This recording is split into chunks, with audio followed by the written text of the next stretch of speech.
live with RealTVFilms.com. We're here at the South by Southwest Film Festival. David Modigliani is here with us. He's director of Crawford. David, it's a pleasure to meet you. Good to meet you. So tell us a little bit about the film. This Crawford is the story of what happens in this 705-person, one stoplight town when George W. Bush moves in. He moved there in '99, a couple months before he started his candidacy, and every store on Main Street was bought up in an instant, was a boarded up town, and the film basically traces the journey of the characters in town through the Bush era. So it's sort of a people's history of the Bush era from the folks that had a front row seat. It's always been a good little community. There hadn't been what you call a whole lot of chaos, has it, Lord?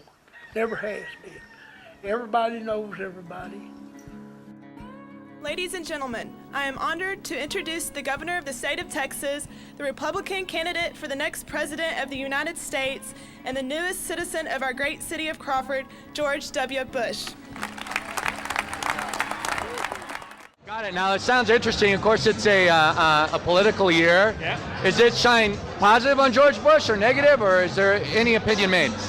We try and let the people of Crawford sort of tell their story, and they kind of have had a boom and bust experience, which I think maybe is the experience of a lot of us. There's a lot of excitement early on. The town, all these stores opened up. It was exciting stuff. Then by 2005, you had Cindy Sheehan show up. You had all these protesters, 20,000 people in a 700-person town, and now all the stores are closing, and the people kind of feel like it might have been better if he had never came, which is maybe the way a lot of us feel. So there's no real, it's not a partisan film, it's not an issue-driven film. Bush actually isn't that central to the film. It's a story of the people in the town, but he kind of digs his own grave, and they've kind of had it with him. So their journey kind of mirrors the arc of the country's in a way.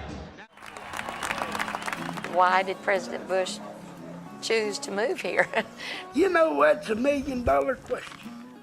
I have no idea. He was about to run for the presidency, and he was going to have to be from somewhere more than just the governor's mansion, I think. When you've lived in a small town and you see it die away like we had seen Crawford, and you see an opportunity come along, you get excited. The day that it come out in the paper that President Bush is going to buy a place here, every one of our buildings are down Main Street. Every one has been rented ever since.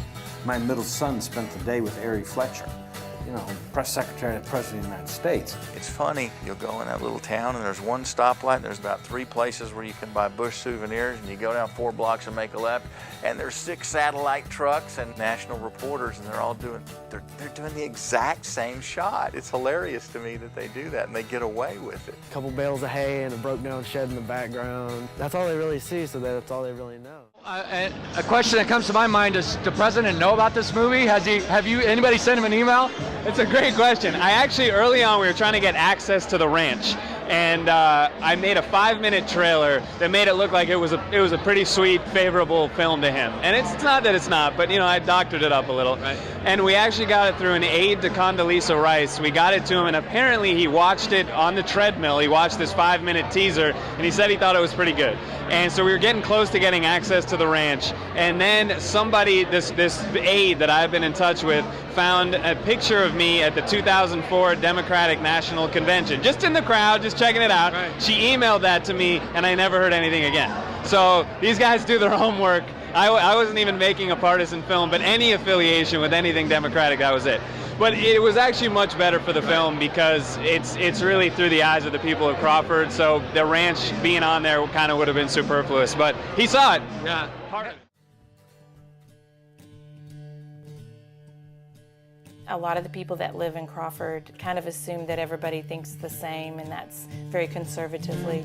I don't. They make you try to fit this mold, especially as soon as Bush got here. I don't know how you support the military and their families and say y'all are being idiots for being over there. I'm not a Bush supporter. I can't really say that out loud because then everybody's like, are you a terrorist, son? You got them lowlifes setting up here, running down our troops. It comes down to who can you believe. Could you believe Bush if he told you anything? Our answer was no. It's almost like an agenda against our president. I don't agree with that agenda. To have us almost just thrown out of town, that's going a little bit too far, I think. You went to Crawford to do it. Tell us a little bit about that experience. How long were you there?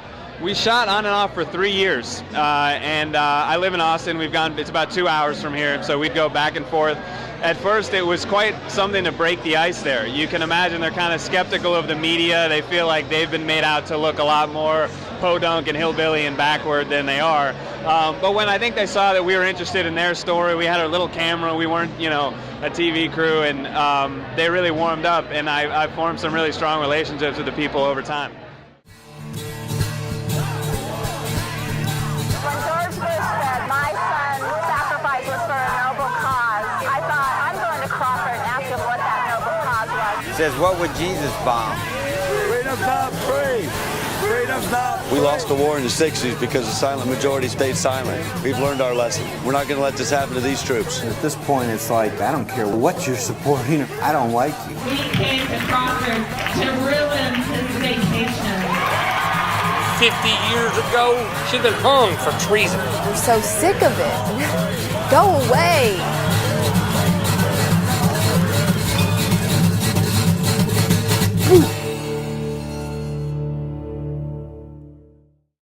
Now this has got to be exciting. You're from Texas? Yeah. Or you live here? And so now you're premiering here? How exciting is that? It's cool. I live in Austin. I grew up in Boston, but our film screening 3 times, all at the Paramount Theater, which is this big, beautiful theater in town.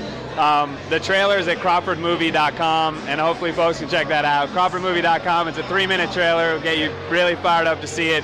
And it's exciting to be in our own hometown and showing this thing on the big screen. We got a lot of people coming out tomorrow, and I'm psyched. Are you alumni of University of Texas, Austin? I came down for grad school. I went to UT Austin for grad school in writing, actually, and then I wound up getting into the film. So yes, I am a UT alumnus, I guess. Yeah. Well, the movie sounds terrific. Thanks, man. And I'm looking forward to seeing it. I'm going to check out the trailer. Cool. Best of luck and congratulations on making it here. Thanks, man. It's a pleasure to meet you. Pleasure to meet you.